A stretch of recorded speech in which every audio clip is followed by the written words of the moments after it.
Eh bien voilà, frères et sœurs, nous arrivons au terme de cette neuvaine à Saint Joseph. Mais le mois de mars n'est pas fini, nous sommes que le 19 mars. Alors je vais essayer tout au long de ce mois lui consacrer des prières, peut-être des chants, je ne sais pas, mais en tout cas, restons en union de prière. Nous devons insister à le prier, ce bon Saint Joseph. Saint Joseph, neuvième jour, un saint mariage. Quelles étaient les pensées de Marie et de Joseph en s'unissant ensemble sous le regard de Dieu? Ah, elles étaient incontestablement tournées vers le Christ à venir, vers le Messie promis. L'attente du Messie occupait le cœur de tout bon Israélite. Les patriarches, en contractant mariage, se proposaient pour fin principale de propager la race de laquelle le Messie devait sortir. Mais Marie a fait vœu de virginité et ce vœu lui est à cœur par-dessus tout. Elle consent à épouser Joseph, mais elle entend demeurer vierge. Et voici que saint Joseph est mis en présence de Marie. Aussitôt, par une lumière du Saint-Esprit, par une onction délicieuse, son âme si pure comprend que Marie doit demeurer vierge, que la virginité est inhérente à sa promesse, inséparable d'elle. Marie n'inspire que des pensées chastes. Elle ne peut être aimée que d'un amour virginal. Du premier coup, Joseph est conquis au culte de la sainte virginité et le mariage entre Marie et lui se conclut sur ce pacte qu'ils se donneront l'un à l'autre leur virginité en dépôt. La virginité de Marie sera le bien de Joseph, comme elle, de Joseph, le bien de Marie. Ce que Joseph aime surtout en Marie, c'est qu'elle est vierge. Aussi, tout son amour pour elle constitue à garder très précieusement sa virginité. Oh, qui pourra dire les délices d'une telle union qui n'est pas de la terre? Les deux âmes de Marie et de Joseph se rencontrent et se compénètrent dans l'ineffable lumière d'une fusion toute divine, dans les parfums spirituels de la sainte virginité. La virginité est la loi de ce mariage, et néanmoins, en tant que mariage, il réclame un fruit. Or, ce fruit, déclare saint Augustin, Dieu le lui donne en la personne de son propre Fils, incarné dans le sein de Marie. L'union des deux époux dans les secrets des saints de Dieu tendait au Messie. Le Messie se fait leur enfant. Oui, affirme le grand docteur, Jésus peut être appelé à bon droit le fruit du mariage virginal de Marie et de Joseph.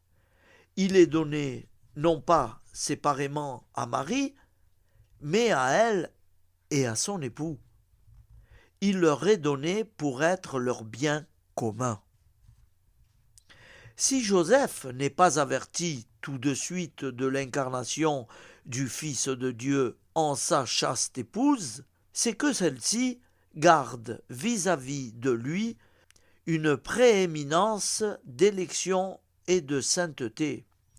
C'est aussi parce que le trouble de Joseph devait ressortir en témoignage de la conception virginale du Sauveur. Que l'on pèse les paroles de l'ange à saint Joseph, il ne lui attribue pas un droit sur l'enfant, droit qu'il n'aurait pas eu.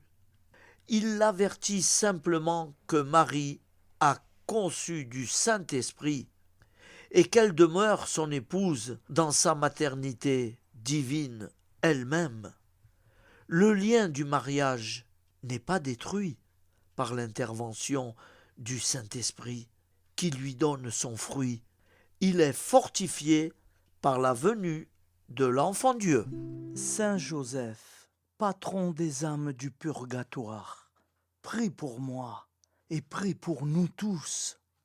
Ô Saint Joseph, dont la protection est si grande, si forte et si prompte devant le trône de Dieu, je mets en toi tous mes intérêts et désirs. Ô Saint Joseph, assiste-moi par ta puissante intercession et obtiens pour moi de ton divin Fils toutes les bénédictions spirituelles par Jésus-Christ, notre Seigneur, de telle manière qu'ayant engagé ici-bas ton pouvoir céleste, je puisse offrir mes remerciements et mon hommage au Père qui nous aime. Ô Saint Joseph, je ne me fatigue jamais de vous contempler, toi et Jésus, endormis dans tes bras. Je n'ose pas approcher pendant qu'il se repose près de ton cœur. Embrasse-le en mon nom et baise sa tête délicate pour moi, et demande-lui de m'embrasser à son tour lors de mon dernier soupir. Saint Joseph, patron des âmes du purgatoire, priez pour nous tous. Amen. Au nom du Père et du Fils et du Saint-Esprit, ainsi soit-il.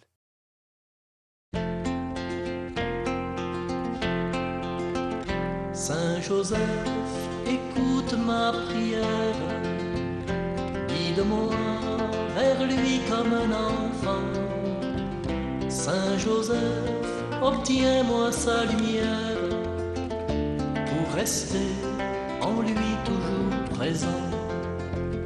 Bienheureux, l'humble époux de Marie, protecteur et père nourricier, accueillant chastement dans sa vie un projet sans projet. Saint Joseph, écoute ma prière, guide-moi vers lui comme un enfant. Saint Joseph, obtiens-moi sa lumière, pour rester en lui toujours présent. Bienheureux qui peut permettre à l'autre de grandir, de naître et de devenir le témoin silencieux et l'apôtre d'un désir, son désir.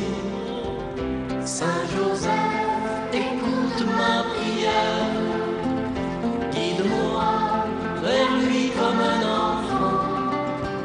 Saint Joseph, Obtiens-moi sa lumière, pour rester en lui toujours présent.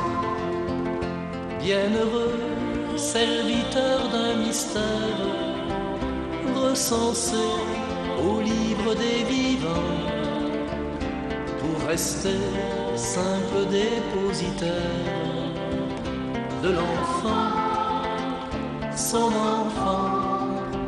Saint Joseph, écoute ma prière, Guide-moi vers lui comme un enfant.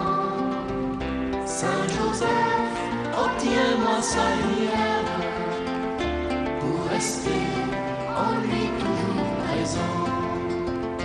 bienheureux qui vit à mains ouvertes et choisit la pureté du cœur pour permettre en soi la découverte du bonheur, son bonheur. Saint Joseph, écoute ma prière, Guide-moi vers lui comme un enfant. Tiens-moi sa lumière pour rester en lui toujours présent. Avant de terminer cette neuvaine, frères et sœurs, je vous propose de partager avec moi une prière très profonde à Saint Joseph. La prière pour les malades, je pense que ça doit être ça, et autre chose, et tant de choses. Je voulais finir avec ça, pour cette neuvaine. Merci. Saint Joseph, époux de la Vierge Marie, priez pour nos malades. Saint Joseph, patron de l'Église et des familles, toi qui as travaillé près de Jésus pour gagner le pain de chaque jour, toi qui as éprouvé l'angoisse du lendemain, l'amertume de la pauvreté, la précaire condition de l'ouvrier, regarde aujourd'hui ma famille touchée par la maladie, aide-nous en ces moments difficiles, éloigne-nous du découragement, accorde-nous la paix et la sérénité, augmente l'amour et l'union entre nous, accorde aux médecins et aux infirmières la réussite du diagnostic et du traitement, afin que nous puissions bientôt nous réjouir du don de la santé. Saint Joseph, protecteur des malades, prie pour nous. Amen. C'est une prière des religieuses de Saint Joseph de Guérone dans leur apostolat près des malades. Merci à Daniel de Frontignan, la communauté Prions chaque jour Saint Joseph.